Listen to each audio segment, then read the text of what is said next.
Hi there, I wanted to do a quick video showing how I do the Kitchener stitch. I use this most frequently on my socks, but sometimes you might use it like on the underarm of a sweater or something like that. So what you'll need to do the Kitchener stitch is your project. You're going to want your stitches to be Kitchenered on 2 separate needles, and you want the same number of stitches on each side. So I have 12 stitches on each of these needles. The next thing you'll need is a yarn needle. You'll want something that will suit the size of your yarn. You're going to want to be able to get it through the eye, and it's not focusing very well. You'll want it to get through the eye of your needle, and you'll also want to make sure that it's not too large, that it's not going to stretch out your stitches. And you'll just need a pair of scissors. So these are my pretty unicorn scissors. I love them. They make me happy. Alright, so you're going to want to take enough yarn that you won't run out. You want to get halfway through your Kitchener and not have enough thread. So I just take, I don't know, 18, 20 inches or so, and I cut it.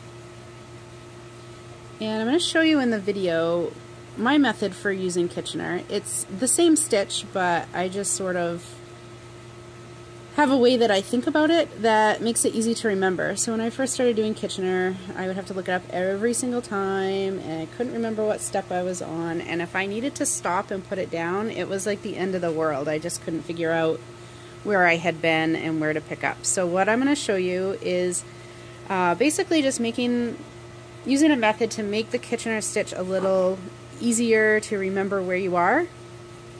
And so if you put it down, you should be able to pick it back up and know where you left off and what's next. So the way I do that is I sort of there's 4 steps, and really what you're trying to do with the Kitchener stitch is when you're done, you want this to be seamed together so that it looks like the continuous fabric here. So you're actually taking 2 ends that you've worked from different directions, and you are weaving them together so that it's like one continuous fabric.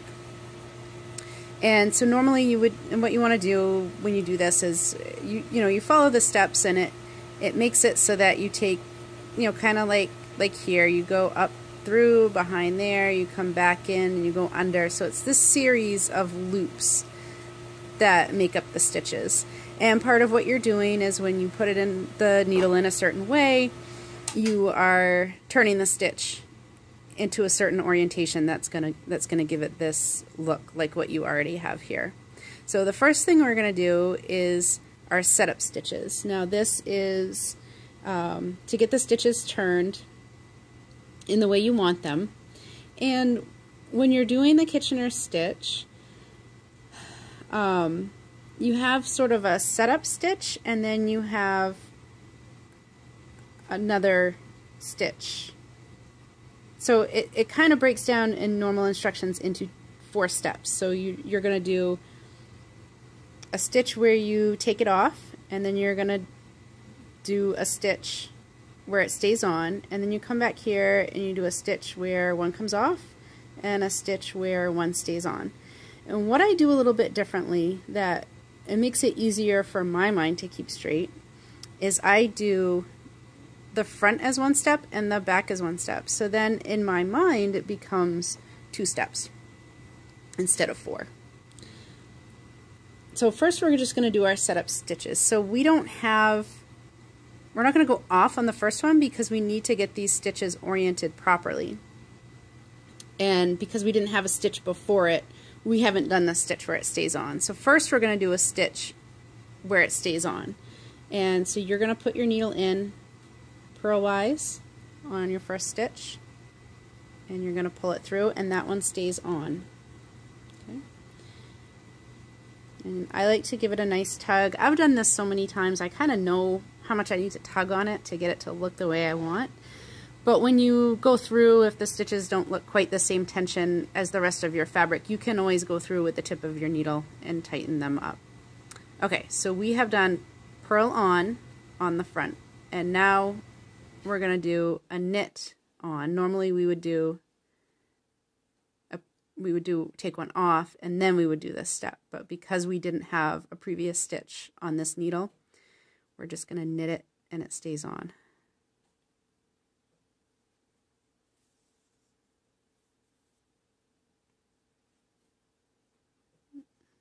And again, I'm just giving it a tug. I want to make sure it's nice and firm, so I'm trying to minimize the amount of work I have to do later to come back and tidy it up.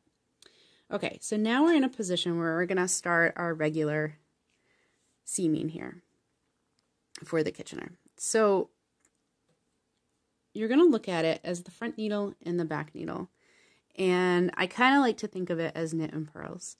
So whenever you're on the front needle, you knit first. Whenever you're on the back needle, you purl first. And you do it in pairs, so anytime you do a knitwise or purlwise, you're also doing the opposite one in the same step. So on the front, we're going to knit off and purl on. And on the back, because purl comes first, we're going to purl off and we're going to knit on. And I do it in one motion instead of, 2 steps on the front and 2 steps on the back. So what I do is I knit off, and I don't take my hands off, I don't stop, I purl on. So I go knitwise, slide it off, purlwise, which is going to stay on. And then I try to make sure that I'm holding with my fingers so nothing slides off. Pull it through, get it nice and taut. And now we go to the back, and the back is just the opposite. So what we're going to do is we're going to go in purlwise, and we're going to purl off, and we're just going to twist the needle and knit on, and that's it. Pull it through.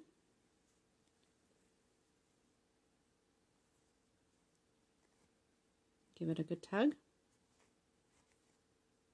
And that's it. And then you're going to repeat that the whole way through. And the way you know what your next step is because everything's in pairs. It's a knit and a purl, or a purl and a knit. And one stitch is coming off and one stitch is staying on. And the way I know, if I were to put this down and come back, where to pick up, is my yarn is in the back. So if my yarn is in the back, it's the front needle's turn. And if the yarn is attached to the front needle, it's the back needle's turn. So it makes it a lot easier when you think of that. So we're going to knit off, purl on, pull it through, tighten it up, purl off, knit on,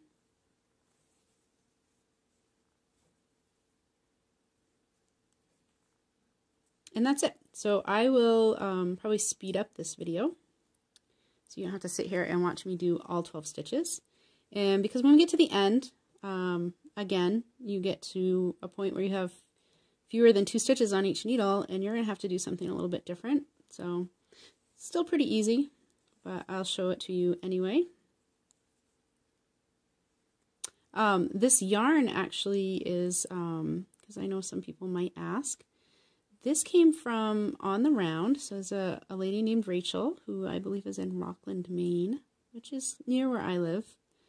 And she dyes some wonderful yarn. So this, I think, is Silver Lining is the name of this colorway. I'm not sure.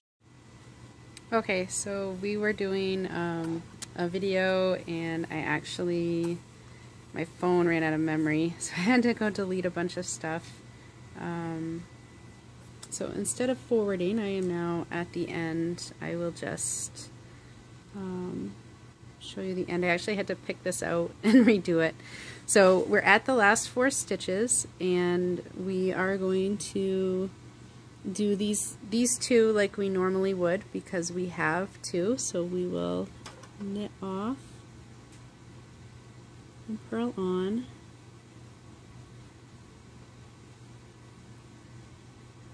and then on the back purl off and knit on. Okay, and here is where it gets a little bit different, but it's easy.